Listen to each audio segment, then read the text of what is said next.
So www.p2c.nz, interestingly enough, Picton to Christchurch. So the page loads, we have a bunch of links along here.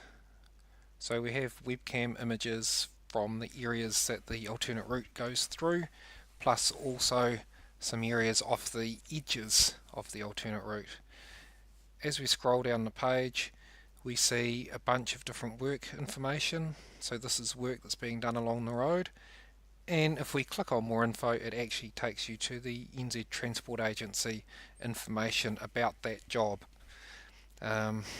We see at the moment that we have a whole bunch of jobs along here, including upcoming work is also detailed in here.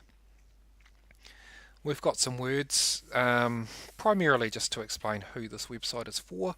So we're saying that although the public can use it, it's not designed for them, which means that there's a lot of technical information that we don't go to any great lengths to explain what it means. Okay, across here we have webcams. Now this is mobile optimized, this whole website, but the key thing is, depending on the machine you're using, the resolution of it depends on what views you get. So these can be swiped, or on a PC they can be clicked across. You can drag them across. Okay, so these are showing webcams along various parts of the route. So anyone that's choosing to drive along this route can see what the weather conditions are like at these various areas along the route. As we scroll further down, we see the various radar locations and how they're trending. So at the moment, right now, it's 7:30 p.m. on the 24th of October, and we can see that our northbound volumes are 13% below average for this time of day, and our southbound volumes over here are about 13% below average for this time of day. Part of the reason for that is we've just come out of a long weekend, so anyone that has wanted to go anywhere has gone there, plus a few people taking a few extra days probably leave. So looking at these details here, so I'll choose St Arnaud. Okay, so this is the Christchurch Picton direction in blue, or the Picton to Christchurch direction in green. So in the last hour we've had 14 cars, we've had 6 trucks, and the general trend is down. So right now the trend is dropping down. Now the classification that we've used is 7 metres. So cars, generally speaking, passenger service type vehicles, private vehicles, shorter than 7 metres. Commercial type vehicles, trucks and trailers, utes, caravans, they're all longer than 7 metres. So we chose 7 metres as a good arbitrary value that people can look at that and get an idea of what the traffic composition will look like. Now, as well as the count volume, we've got average speed and 85th percentile for the last hour. Across here we can go into a bit more detail. So for the last week we see data live. So this here, average values for the whole day and 85th percentile values for the whole day. Now if I want to see a bit more information, I can click in on Monday and actually see what the speed profile is for Monday. Now I can click on that and go back and compare it with Sunday and see that we have a bit of a different profile over the weekend than we do through the week. We don't display maximum speed here, and the purpose for that was so that we don't get drivers deciding to create their own leaderboards, seeing how fast they can race past it and get their own Hall of Fame. So the police have a special URL that does give them access to the maximum speeds, but what's available to the public and road workers is the average speed and, more importantly, the 85th percentile. Now if I go across to the next tile, I get volumes for the day. The bit at the bottom, the light colour, is cars, the darker bit is trucks, and I can click on the day and see the profile for the day. I click anywhere back in there, choose a different day, different or similar profile. The likes of Springs Junction, It's all exactly the same, presented the same way, same sort of information is available. We can see here the last week. Now if we click on here, we can actually go back into historical reporting. Now again, we've still kept the same colour, so the blue is northbound, Christchurch to Picton. The green is southbound, Picton to Christchurch. Now I sometimes get asked, why did we keep the two directions separate? Surely the volume through a town, regardless of whether it's coming from one direction or the other, the combined volume is what people experience when they're standing on the side of the road in that town or that village. So why not just present them combined? And the reason for that is that many of these work sites who this page was originally set up for, many of these work sites are part way between these villages or these towns.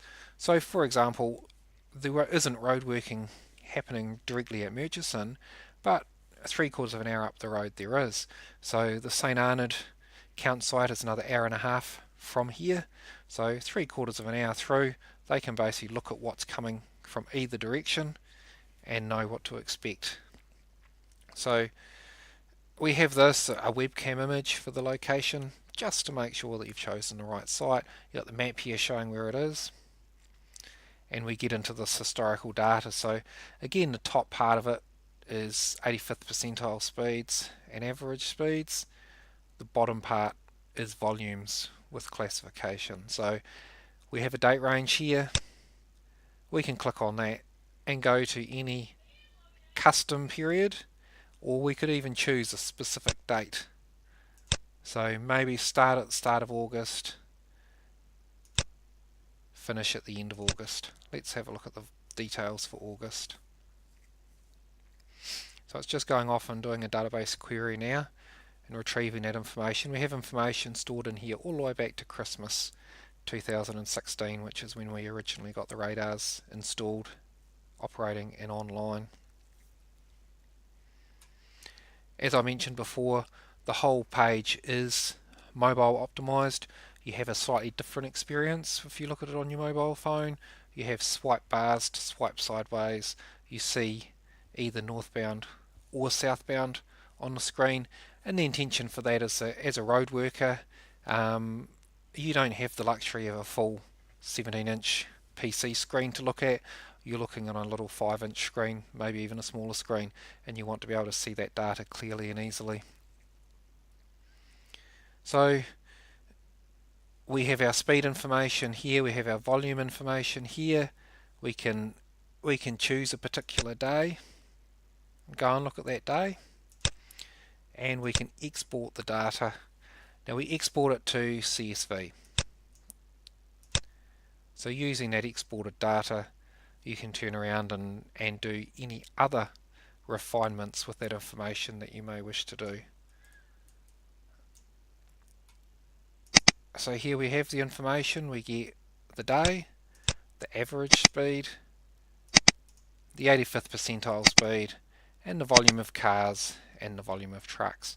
So if you're doing some back-end analysis, choosing when the best time is to set up a particular work site in a particular place, this is the sort of information that you'll throw into your graphs to help make your decision. At any stage, just return to the live page by clicking on this.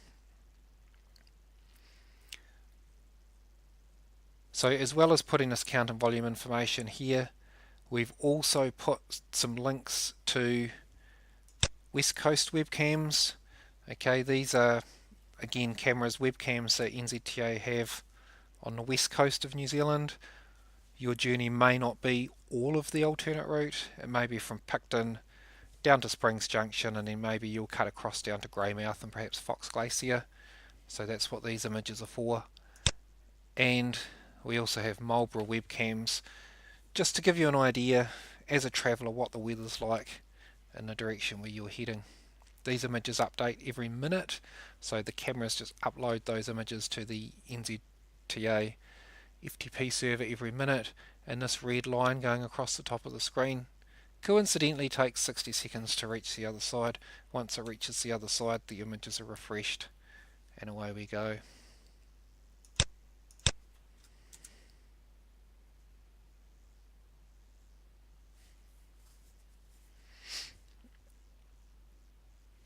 I hope that's been useful for you.